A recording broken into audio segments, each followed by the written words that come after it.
When you're at the edge, there's a sense of possibility and a rush of excitement. There's a compulsion to go further and push beyond. At the edge, we discover, find solutions, know our strengths as individuals, and understand the power of working with others. We feel the urgency to make an impact that's vital to people, places, and the planet.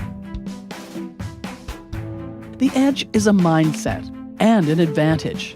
It's a physical place too, and ours is on a rugged coastline, on the tip of an island, within a circle, beside a magnificent continent, looking out to the world. It changes the way we see things, the way we think. Our edge drives our excellence in the health of the oceans, Indigenous knowledge, clean growth, and healthy communities. It's in the strength of our partnerships and within our community, rich with diverse perspectives. At the edge, students get hands-on and researchers get close up.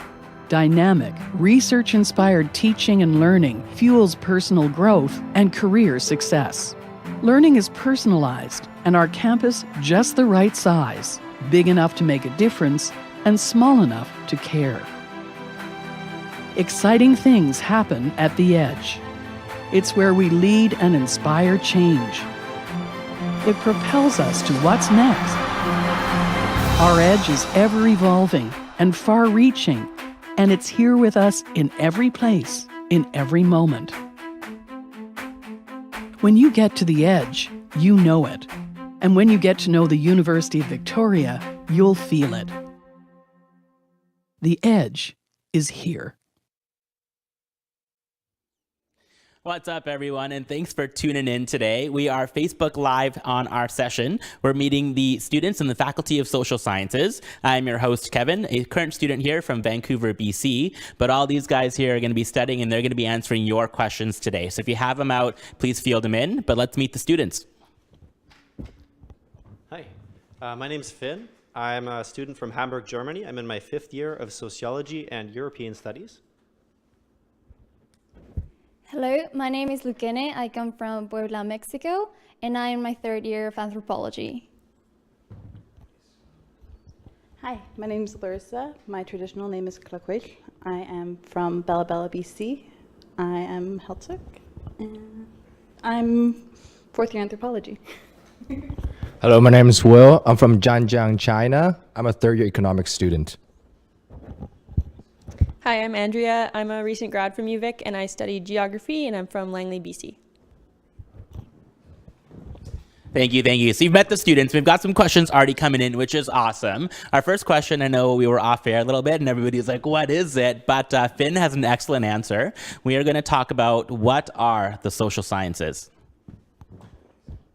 So real quick, just to list departments, we've got sociology, psychology, political science, economics, geography, anthropology, and environmental studies. Right on, that was awesome. You nailed it. And now for everybody here, why did you decide to pick your social science in particular? I think we'll go around really quickly, just kind of figure out how you felt and how you fell for your original degree and why you stayed with it. So we'll start over with Andrea. So I studied geography at UVic. It's kind of interesting social science because it's a mix of traditional science and social sciences, so I get a little bit of both. You can go physical geography wise, or you can also go more of the social aspect of it as well, so urban planning and that sort of thing, or you can also go into geomorphology and more traditional science-based stuff. So that's what I was really interested in. That's what I liked about geography.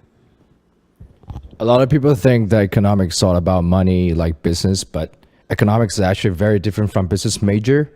Economics is concerned the policy making as well as how a corporate works in general. So, yeah. I transferred from a college and I came here as a transfer student with a whole boatload of credits, and I ended up taking intro to anthropology in my 3rd year, and I ended up falling in love, switched my majors, and just turned my world upside down and just kind of dove in head first. And yeah. Well, I kind of knew like before coming to university I wanted to do anthropology, but still doing anthropology here, even though when you go to more classes you get to know your profs and the people and all the opportunities that you have in the department and anthropology as a career. So I don't know, I think it's pretty broad and holistic, and that's what I really like the most. I didn't even really know what sociology was when I first came to the university. I knew I liked people. I knew I liked working with people, mediating between different groups of people with very different interests. So I started in political science and took some psychology courses because I thought that was kind of a pretty fitting kind of connection to that. But then I ended up switching around quite a bit. I did political science, moved over into environmental studies a bit, and then ended up in sociology in my second year after taking a course that blew my mind, same kind of thing, introductory course in sociology that just opened my mind to all the different ways you can mediate between people and how different people are. Nice, right on. So we've got a question here from Tessa. Thanks, Tessa, for the great question. She wants to know what countries are available for co-op in the social sciences. Anyone here done a co-op? Nice, Finn. Okay, so I want you to tell us a little bit about what co-op is, and for Tessa, maybe where you did your co-op, if it was locally, internationally, and a little bit more about the program in general. Thanks. So unfortunately, I can't speak a lot to doing co-op in lots of different countries because all three of my co-op terms, I've done 3 terms, which is the complete amount that you need for a sociology co-op designation. And I did all 3 of my terms in Canada, 1 working for the Alberta government in Northern Alberta and 2 working for the federal government for Parks Canada in the Gulf Islands right around this neck of the woods. And I had a really amazing time. I would definitely recommend checking out the co-op program. And as far as I know, there are opportunities all over the world. Although I'm not sure about the specifics of which countries are out there. But. Tell us what co-op is. Oh, okay. So co-op is cooperative education. So it usually involves, it's basically careers, jobs that are connected ideally as closely as possible to what you're studying. So if you register for the co-op program, basically you gain access to a job search portal and all kinds of resources to help you prepare your resume, prepare your interview skills, and prep for the career world, ready for taking your learning kind of out of the classroom. And yeah, for me, that was definitely the experience that I had, is that the jobs that I went into, even if they weren't very, sociological in nature on paper, like a Parks Canada job, definitely enhanced my understanding of how my study could function in the real world. And I think that's the goal of co-op. Nice fire response. Thank you, Finn. Tessa, hopefully that was great. And Tessa, just so you know, Finn did mention a lot of his co-ops here were local and within Canada, but there are international co-ops available as well. And we have 55 sister universities across the globe, so you can essentially do your co-op wherever you'd like. Lots of different opportunities. Tessa, again, is asking, she's got some great questions, so Tessa, keep them coming. She wants to know what are good majors and minors to do for your social sciences. So anybody here taken like a decent amount of electives, have some major or minor experience? Lucene? Yeah? Yeah, I'd love to take that. Well, there is definitely many, like, you can take a minor in whatever you like. Like in my case, I'm doing a minor in film studies, but I'm probably changing it to environmental studies. But I'm also taking a bunch of like geography or history courses. And you don't have to have a minor. You can just take a bunch of other courses for your electives too. So. Yeah, go for it. Can you back off that? Yeah. So my minor is in European studies, and I definitely didn't start out there. I started off more with I was thinking I was going to do just a combined major, political science, environmental studies, and then I thought, oh, I'm more into sociology, but I can't really combine them. Maybe I'll do a minor in environmental studies. I think you can kind of, just to echo what you were saying, you can add on a minor as you go. So I definitely think it's a good idea to take lots of different courses and take what you're interested in, because in the end, that's what you're getting out of your university time. You want to take stuff that you enjoy taking. And then that can turn into a minor. At the end, you might look into it. Like I'm doing the European Studies minor, and I'm doing it primarily because it's very interdisciplinary. I can take poli-sci, political science courses. I can take economics courses, language courses, history courses. So it allows me to do that, to kind of expand what I'm studying. Nice, thank you. So Tessa, really, as you can see from the experience you've got on the panel, minors can essentially be any sort of additive courses you can add to any major. And so there's a lot of different options, as the students here have mentioned already. So take a peek. All right. We've got some more here. So Shannon, your question is regarding admissions. So we're going to just fire you off to contact your admissions recruiter. Our questions are going to be more about student culture base. And speaking of student culture, I really want to touch on the first year life. So I know for some of us that might have not been relatively in the past, but can you tell us a little bit about what your first year was like, how those classes were, and kind of how you adapted coming out of high school? Yeah. I took 6 courses and playing rugby back in my first year, and it was the best decision I ever made in my life. And I also started taking a lot of electives that I was really interested in. I took German for the entire year, and then that summer I even went on an exchange program to continue my 200 level German courses, which is the continuing education for German. So yeah, it was really amazing. I'll talk about a little bit of my time in res. It was quite a while ago for me, but it definitely was something that I think added to my university experience. I made a lot of my friends from first year, and then I still talk to a bunch of them as well 6 years later now. So I think it was something really important to me at that time. Right on, right on. And Larissa, can you maybe talk a little about, because you were a transfer student, so maybe talk about what your first year was like here at university, since you started schooling at a college prior to coming to the University of Victoria. So what was your first year like? Because it's a little bit different for some students. Well, I took a year off in between getting my associate's degree in psychology and transferring over to here. So when I ended up getting accepted, I got accepted in the summer. And they don't tell you in the summer that they're condensed courses. There's condensed courses. You could take like 6 courses in the span of a month and you'd get crazy credits. And nobody told me this. And it was interesting. It was good. It was a lot of transitioning, a lot of trying to figure it out. And I liked coming in the summer because nobody is here, because a lot of people don't like taking the condensed courses. So it's really quiet, it's mellow, and it's just a nice way to kind of get used to your community and just kind of understanding the little inner workings of the university and peeking around. And cool. Yeah. Nice, right on, right on. Awesome, thank you. So yeah, so a couple of different perspectives on first year life. So traditionally, Andre talked about residence, Will talked about his first year playing sports, and Larissa talked about her first year coming from another school. So tons of different opportunities and options available. But I think everyone can attest to the first year being as fun and as interesting as you make it. So first year is all about that experience, the clubs, the adventures, and we'll talk a little bit about that later. We do have a question here regarding some exchange opportunities as well. Has anybody here done an exchange? You can talk about it? Sweet. Yeah. Well, let's give it to you, Lakene. And can you talk about exchange and maybe why it's a benefit? All right, so I actually applied to go on exchange for next term, and I already was into it and everything, but plans changed, and I'm gonna like put it for the next fall. But basically there are a lot of schools all over the globe, and you just have to go to the office and talk to them and apply, and it's super easy to do it. And I encourage you to do it, because such a, I think, like very good experience for every single, not just like social, from this faculty, I mean, student, but like for everyone, I think. So I don't know if someone else has something to say. Yeah, perfect. So I did not do my German courses, the exchange program through UVic, but indeed the credits were transferable from most of the universities across the world.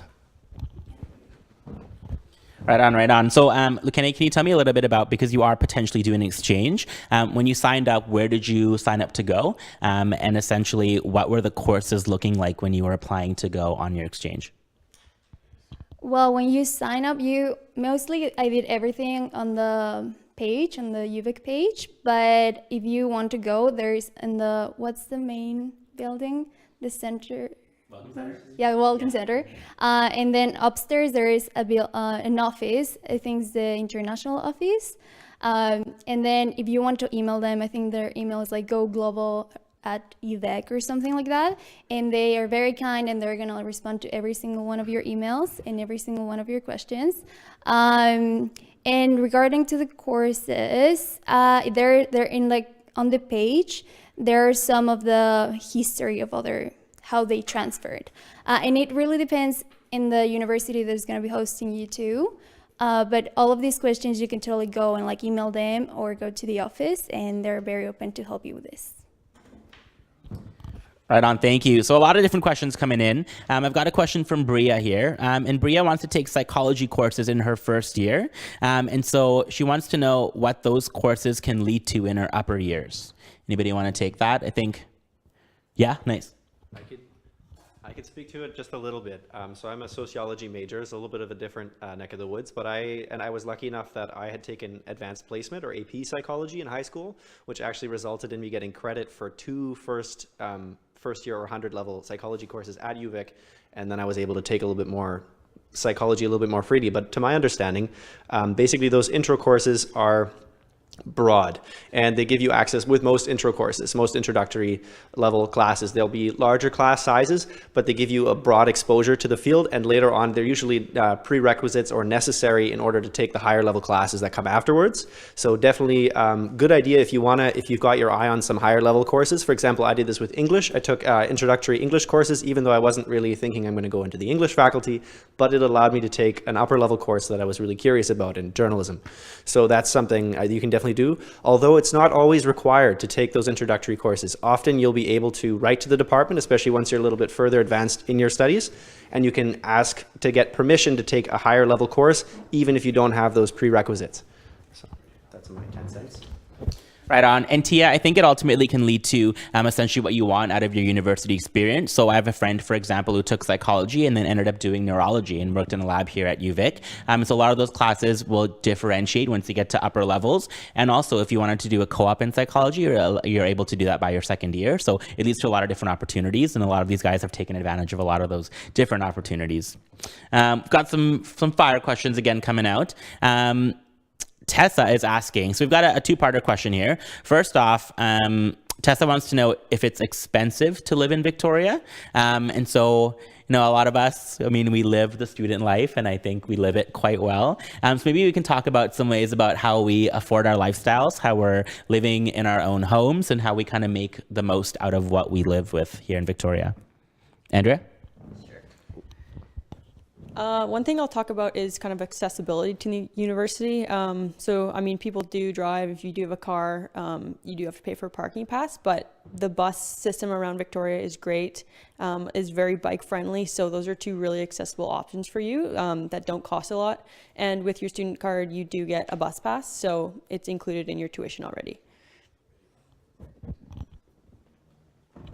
Anyone else? How do you live? Yeah. I think Victoria is a pretty livable city. I think definitely compared to Vancouver, we're doing a little bit smoother sailing over here in terms of expenses, although it does vary from thing to thing. I think in terms of my personal experiences, you don't need a car in this city, especially as a student. Again, the bus pass is pretty darn cheap. You can actually opt out of it. You can get it removed from your tuition if you really don't feel like you're ever going to take the bus, but take advantage. The bus pass rocks.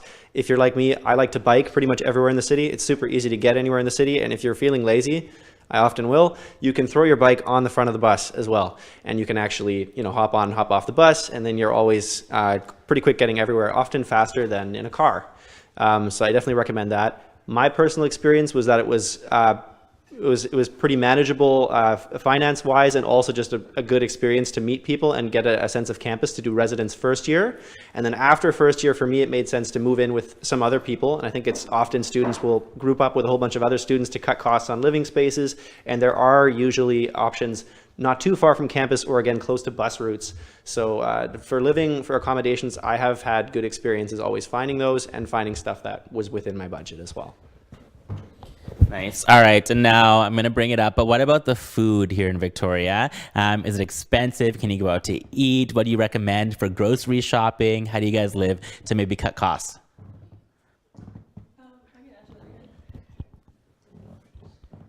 So UVic's pretty big on sustainability as well. So there are lots of opportunities to kind of, help yourself. Like I had a community garden plot in the community garden, which is just off campus. So I actually grew some of my own food throughout my degree. Not everyone might be into that, but if you are, it's an option. And then there's also different student groups that meet up on different days of the week to do dinners. There's a church just off campus which offers free dinners on Tuesday nights, which I know a lot of people like to go to and do study groups together, and then they'll have a dinner afterwards. So that's one of the options I used as well. For groceries wise, I think it's probably about the same as the mainland of BC. You do what you can, but it's not super expensive in my opinion. The avocados are pretty expensive. Gotta love the guac, right? All right, and so Natia sent in a question. I'm gonna field this to everybody here because we have a lot of different backgrounds. And so why did you choose UVic as your specific university? So we'll start over here with Andrea again. I chose UVic because, well, I was actually originally in Earth and Ocean Sciences, which I know UVic has a really good program for. And then once I was kind of in that, I decided to transfer into geography. I just really liked the program. I had friends who had good experiences in it. There's opportunities for field schools. And I was also on the track team as well. So it kind of let me balance both of those worlds. I moved to Canada 5 years ago. I used to go to school in Abbotsford. The reason why I picked Victoria is that we organize school trips to Victoria almost every year, and it is just amazing how good they preserve the nature and everything. And they're still improving the bike lanes throughout the city, which make transportation extremely convenient. If you're an athlete, there's tons of trails you can take advantage of. There's hikes you can do. Yeah, that's pretty much it. I came to UVic for social work, and I was in pre-social work for a little while, but last minute I ended up switching over to anthropology, and I've been focusing really hard on archaeology. I've got some really amazing mentors that have kind of picked me up along the way and have guided me throughout my academic career. So it's a great sense of community here, and I love it. I'm glad I made my choices. Nice. So first, the same reason that you will. It was like I chose Canada because of nature and the outdoors, and pretty much the island is beautiful and it's the best weather of Canada. That's it.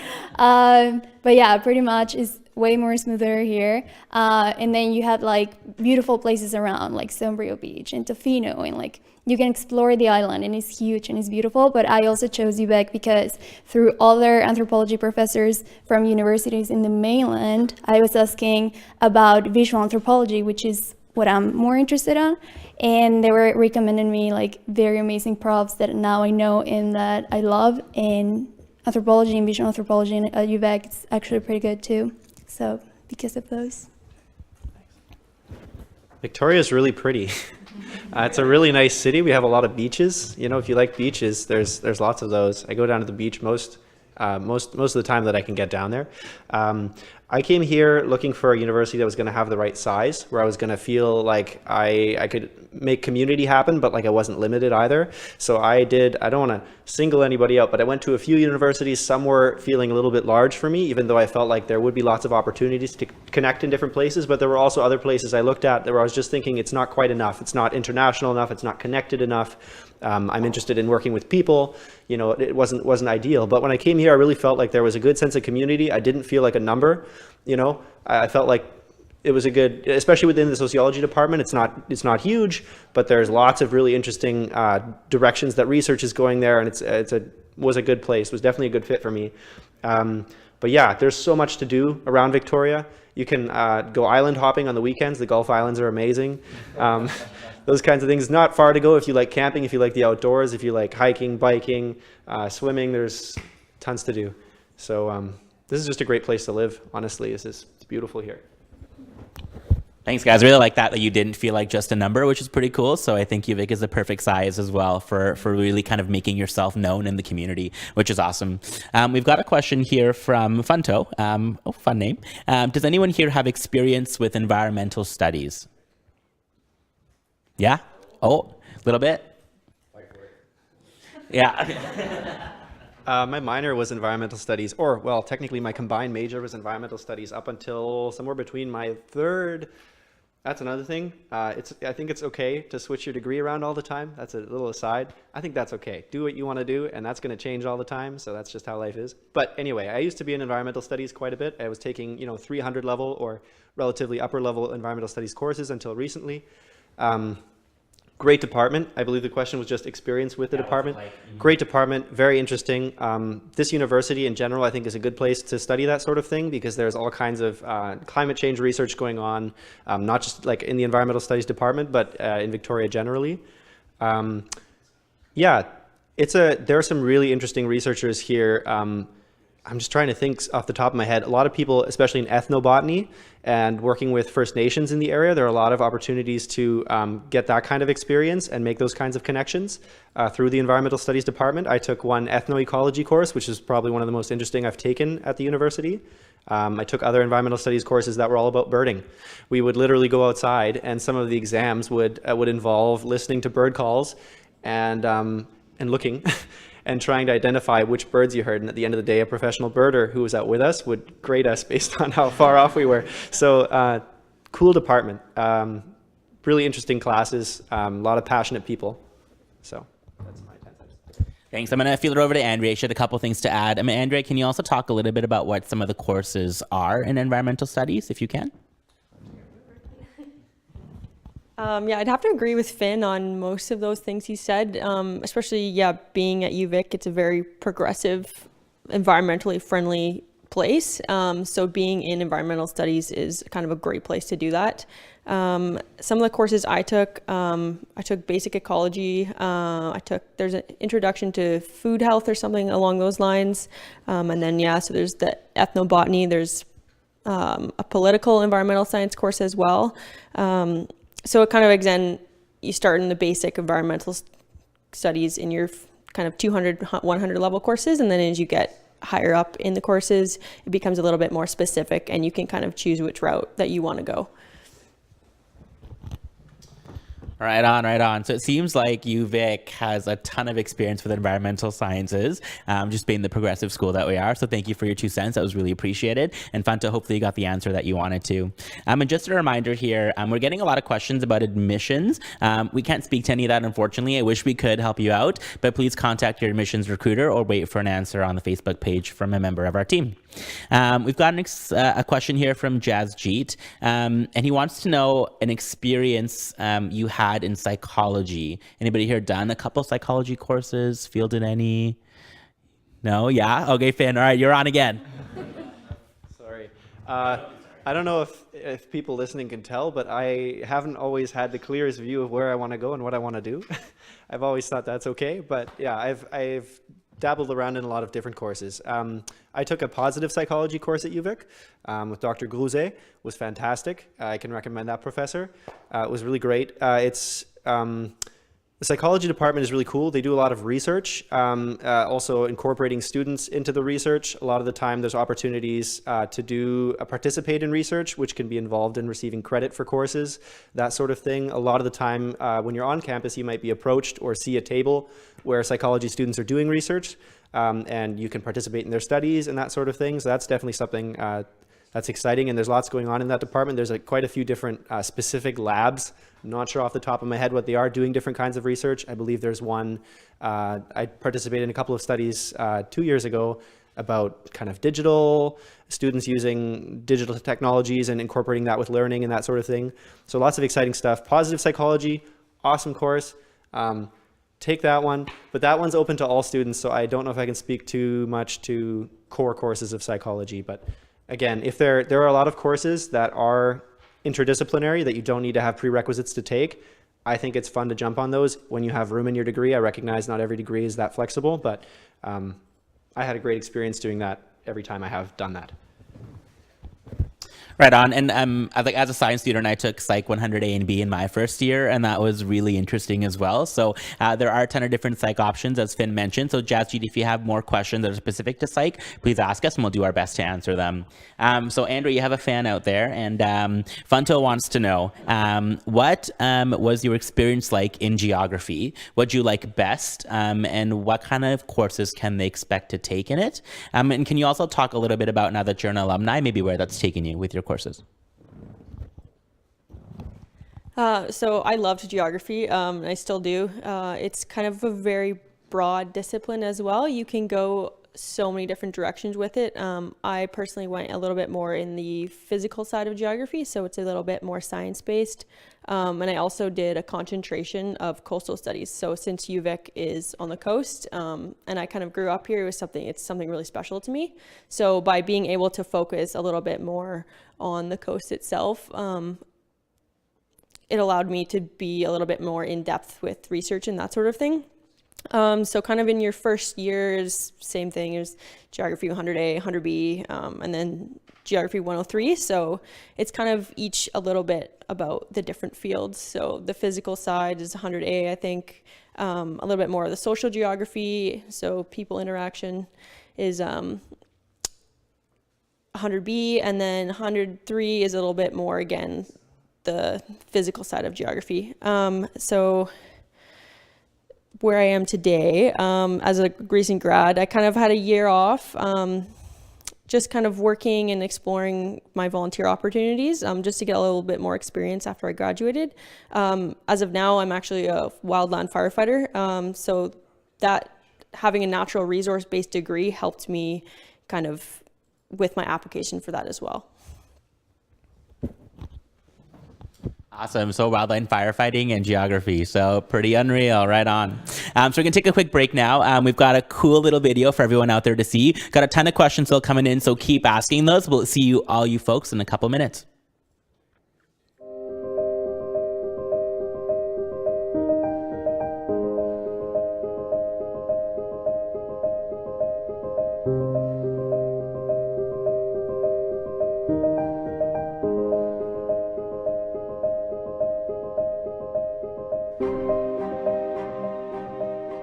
The social sciences department really encourages interdisciplinary work. So almost everyone I know is doing a minor in a different department, just so that they have the opportunity to take knowledge from a slightly different field and gather that new perspective to influence their work. Being able to work with different people from different countries gives me a lot of different perspectives when I think of certain subjects and really think of things out of the box. For anybody who's interested in really compelling questions around sustainability, creativity, and community engagement, UVic truly is a wonderful place to start thinking about and learning in that way. There's a lot of talk and awareness, I think, on campus of Indigenous people and culture and rights, and I think that's really, really important. With knowledge comes responsibility, and part of education should be challenging students to take a deeper responsibility for the world around them. It really is a community. It doesn't feel like there's this huge separation between the professors and the students. It really feels like a group of people who are all working together on some really challenging issues. My dream of being in a school, being the professor, teaching is not that far away now. So I'm here, I'm working on my PhD, and I'm doing what I love.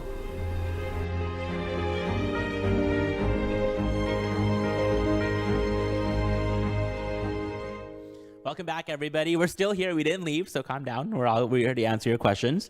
We have a question about residence, which is a pretty good one. A residence is a big part of the university culture and the life. And so, Larissa, I'm going to field this one over to you. You've lived both on and off campus, and Brianna has a great question. She wants to know, should she live on campus? And she's not sure whether she should or not. She just wants a little bit of feedback and some of your maybe general experience living on and both off residence.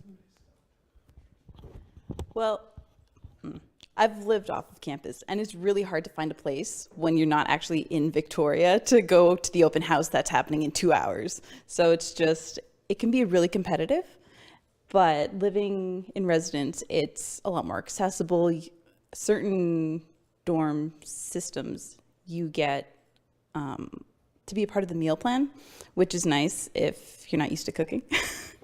And you could just roll out of bed and just zip off to your class and be there in 10 minutes, which is really nice. As a fourth year, that's amazing. Get as much sleep as you can. But yeah, it's a really great sense of community when you want it, and you could pull yourself back and just dive into your studies, go to the library, and just stay there till closing. And it's really accessible, and different parts of communities that start coming out, different clubs and organizations that you can get into, and just networking and getting to know people.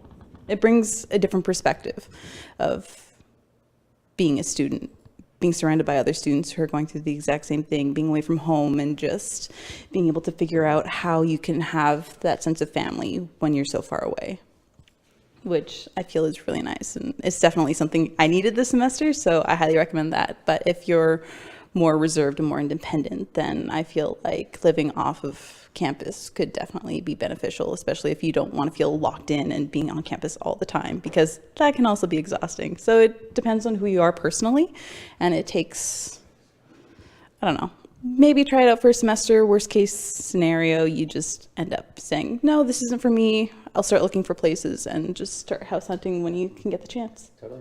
Yeah. Right on. Yeah, well, go for it. If you're in first year, take that advantage, because dealing with morning traffic can be a headache. And I love my neighbors. I love them.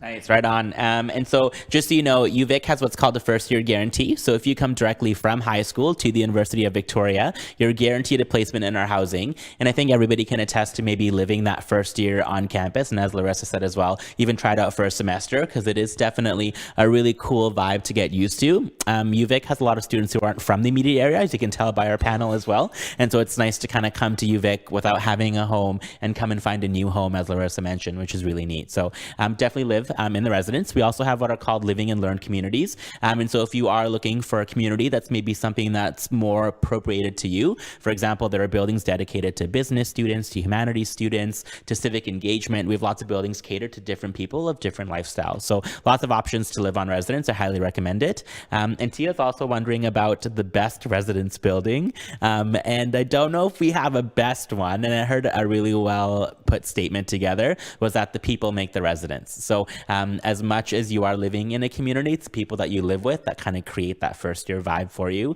No best one, but they're all amazing. All right. So definitely take a look and take a peek. We've got a question from Cassidy.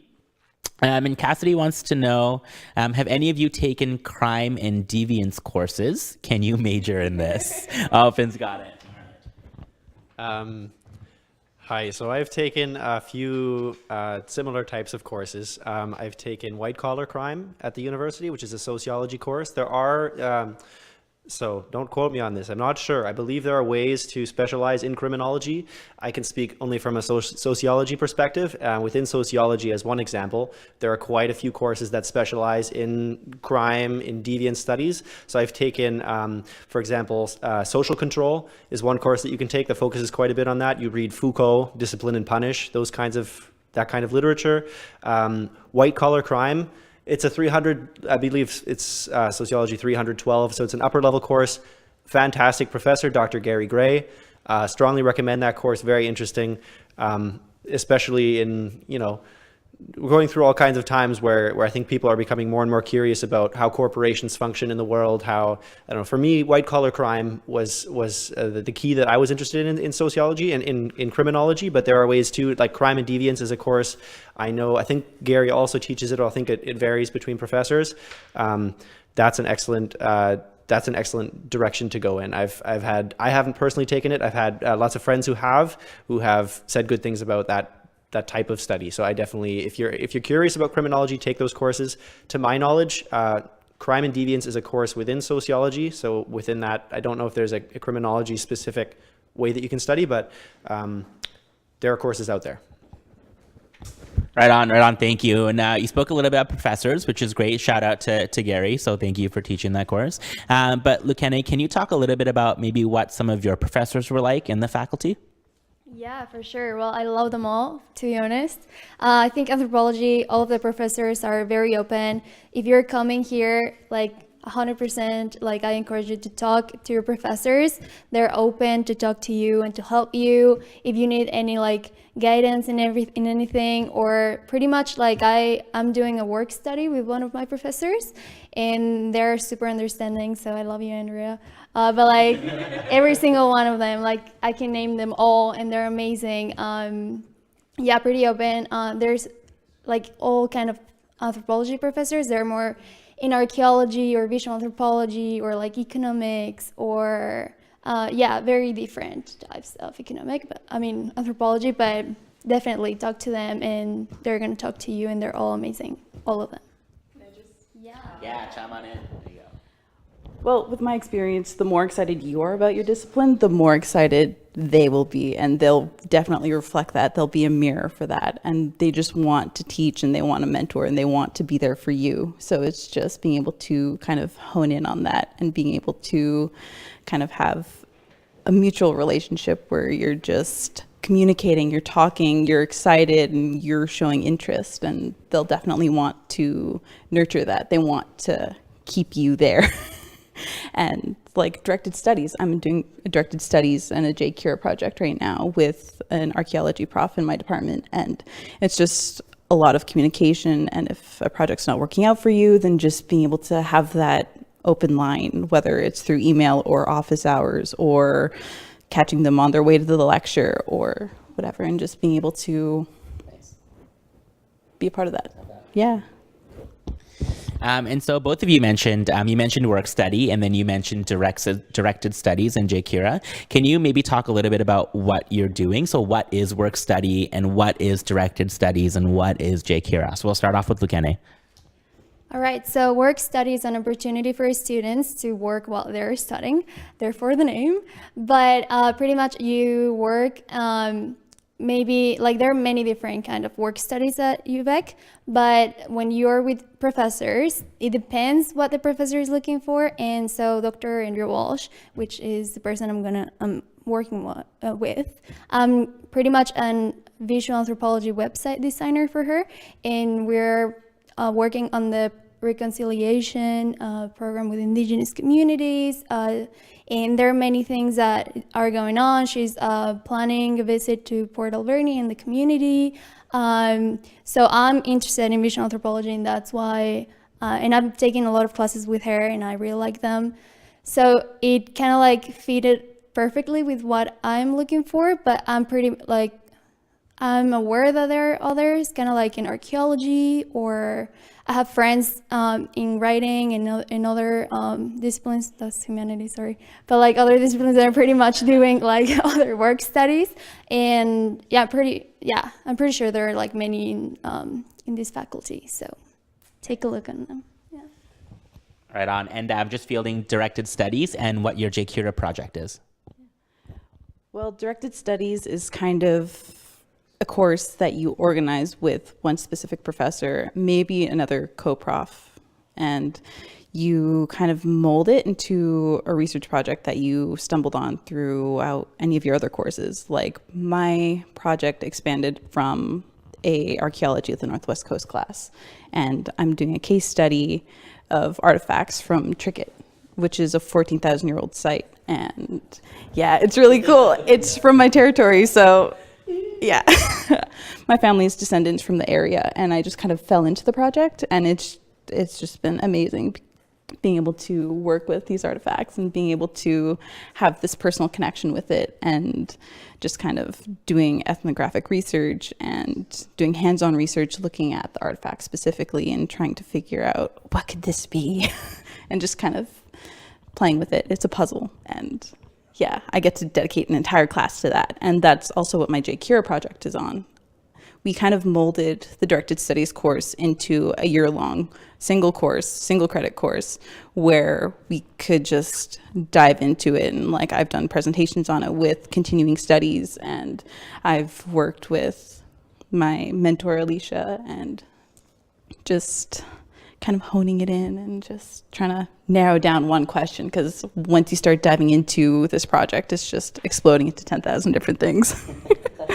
And it's really flexible. The further you get into your degree, the more accessible your interests are, and the more you're able to apply your own interests and your own, I don't know, energy. Passion. And it's really great. Yeah. Cool. Right on. And just for you folks at home, the J. Cura is the Jamie Castles Undergraduate Research Award. And so essentially you're getting money from our president, Jamie Castles, to fund research that is a passion for yourself. And that's what Larissa is doing, which is quite awesome. Working on a 14,000-year-old site sounds amazing. So groovy, kudos to that.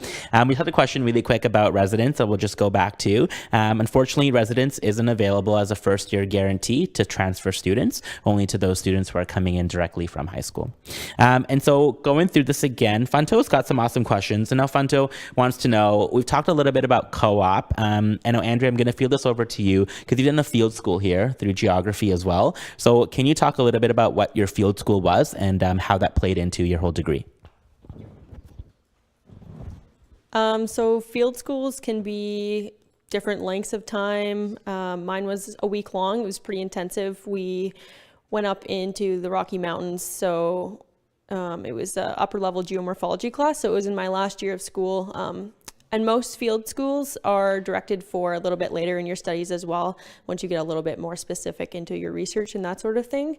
Yeah, so there was a group of, I think it was about 17 of us. We went to the Rockies in Revelstoke National Park. We did a lot of hiking and exploring, and then the last couple of days of the trip were based on research. So we got into groups of about 3 or 4 people, and then we went out into the field and kind of explored our own ideas and research opportunities. And then we had the rest of the semester, once we got back, to kind of make our whole report and do our lab analysis on it. So I really enjoyed it. It's one of the highlights of my UVic life. But yeah, there was a whole bunch of different geography ones you could do, and I'm sure there's other ones as well. I think a couple of you guys did field schools too. But one was 6 weeks long, and they're mainly throughout BC, but there is a sustainability field school as well that's in Northern Europe, so that's pretty cool. Yeah, go for it. Yeah, field school, like, I've done 2 field schools. One was a geography field school. It was Indigenous knowledge, science, and resource management.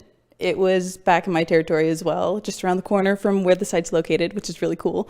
And yeah, we got to really hone in our final projects, and we were able to kind of pick our own specific desires, and we were able to kind of follow what the community needed and what kind of resources we as students could provide to make the community better. And my other field school was a 6-week-long archaeology field school in Banfield in the Broken Group Islands. It was gorgeous, highly recommend. It was amazing. And yeah, it's a lot for one summer, because that was in the same summer. 2 weeks for the geography field school, 6 weeks for the Banfield field school, and yeah, it's just, you can't go wrong. Anytime I've talked to anybody about doing field schools, they just cannot say enough good things. Like, everyone's always smiling ear to ear. Oh, we made friends for life, and it's really, really great. Yeah. Yeah. Totally. Yes, and then there are also field schools that are like abroad. So this past summer I went to Cuba for an ethnographic field school with Dr. Alex Bernays. So, like, love you. But yeah, like everyone that you meet there is amazing, and then you get to experience another culture and everything, just like all the opportunities, and like you're pretty much not in a classroom learning. You are hands-on, and like you are doing just great things there. And the more that you go to like field schools, the more you like love your career, I think, or you don't. But it's also a good thing, because then you're like, okay, pretty much this is not my thing, or this is my thing. So it's good. Go take it one. Yeah. Nice, right on. So I'm just like really sensing a vibe. So everybody go do field school, which is what I'm getting here. So sounds like a great one. Yeah, right on. Finn, you got some love coming out to you. Connor says hello. So if that's for you there, yeah. Hey. Tessa's got a good question, and she's wondering about what course load you'd recommend for a first-year student. Yeah, there you go.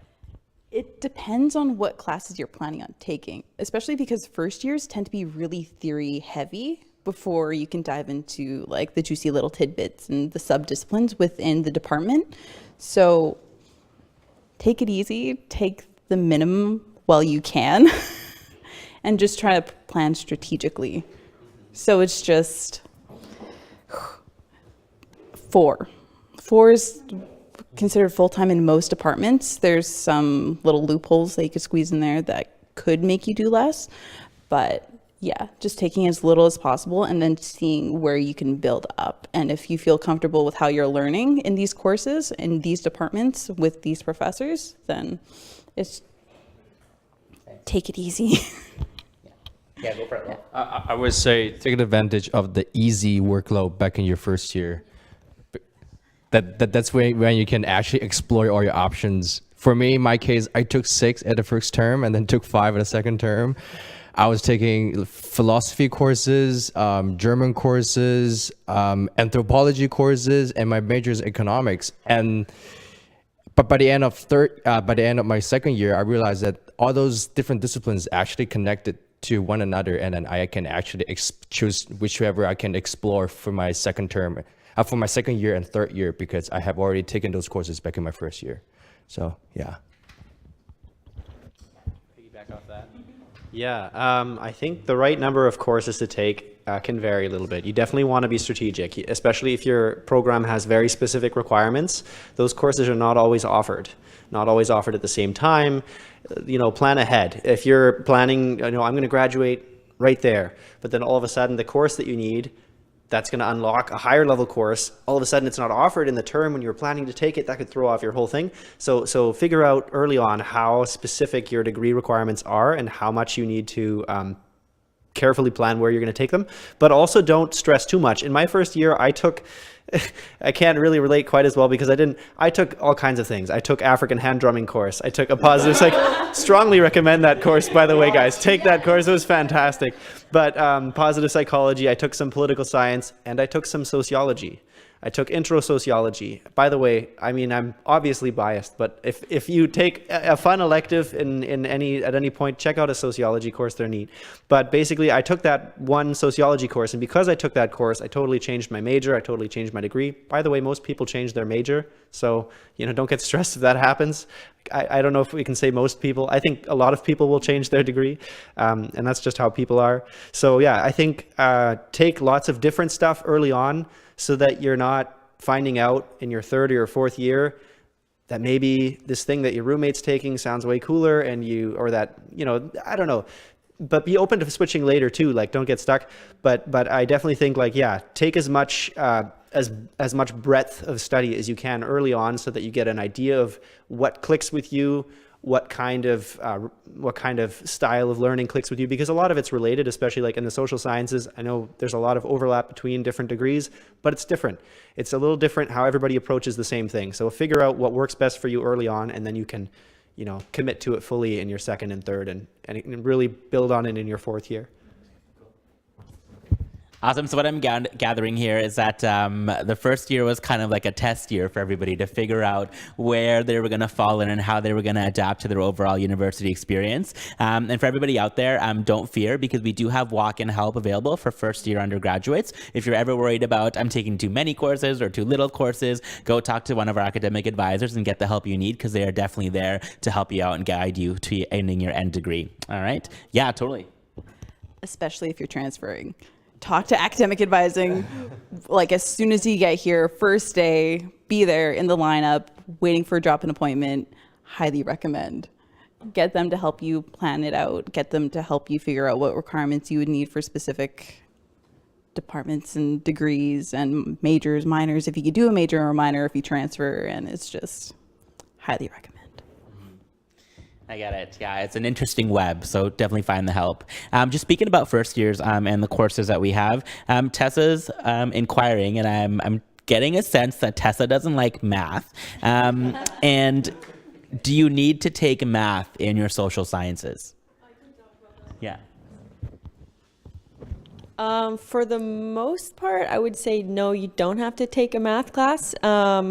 I did though, so I did geography, but you can do geography as a science. So to do that, I needed 5 science electives and then a required math course as well.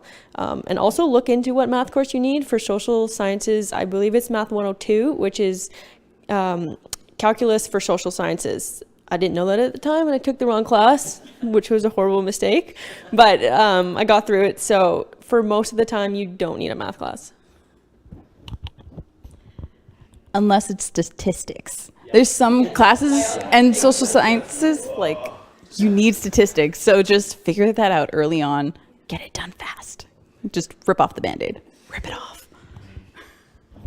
And don't worry, for anybody out there who is horrible at math like myself, we do have a free math and stats help center in the library that's pretty much available throughout the entire week. So regardless if you do need math, if you don't need math, seems like we can have electives for an easier style of math for the degree. There is free help available from professors and graduate students at the university, which is awesome.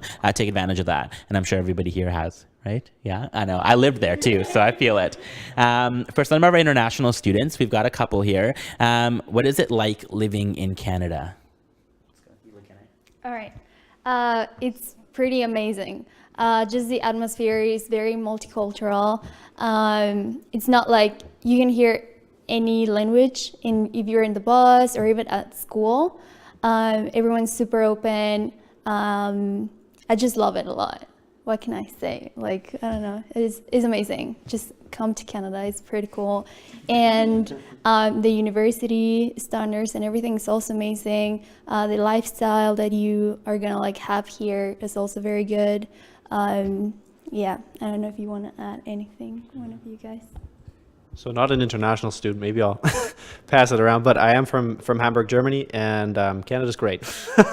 Especially here in terms of just space and being able to be outside and explore nature. There are a lot of options. This campus is super green. It's really beautiful here. But yeah, it's nice here. I think this applied to everybody. Just for once in a lifetime, just get off your phone and talk to people, you know? And that's how you can really improve your social skills and how to improve your English. And in my case, sports changed my life. Community living changed my life. That's when you can really take advantage of the interactions, the genuine interactions between people, and be able to learn from one another. Yeah.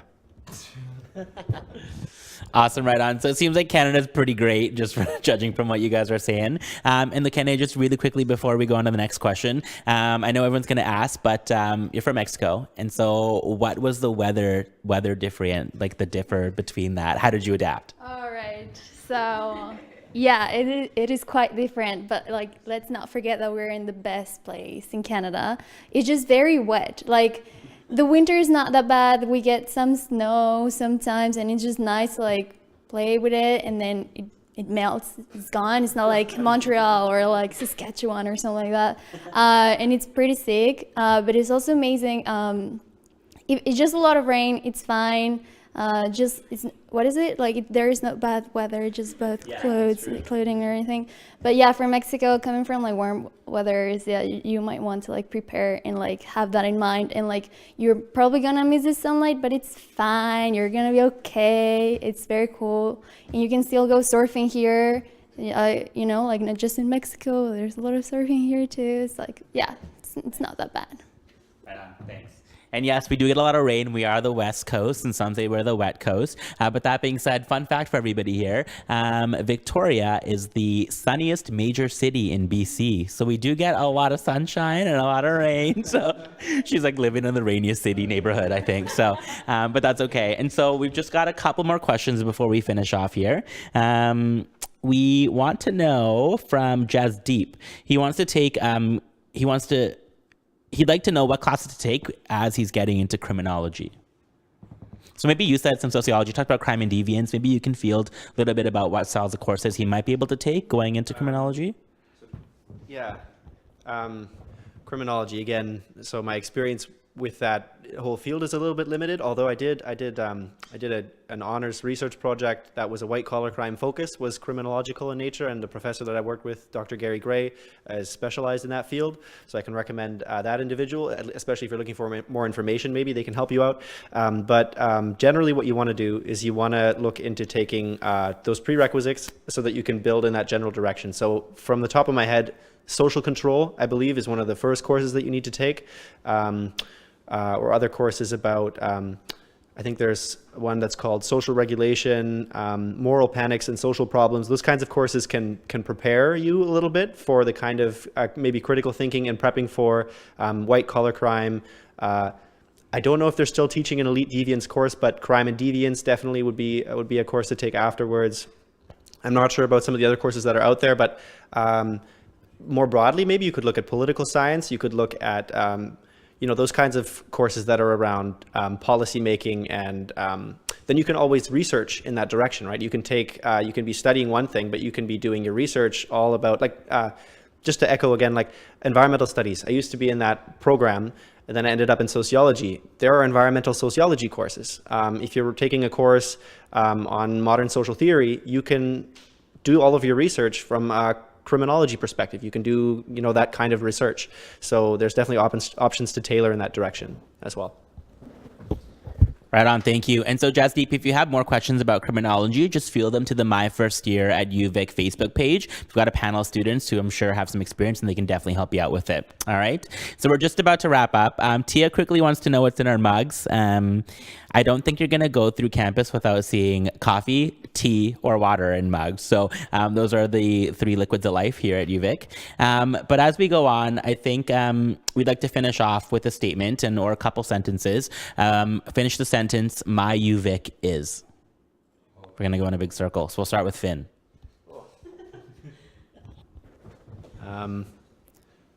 My UVic is interdisciplinary and diverse. Okay, my UVic is,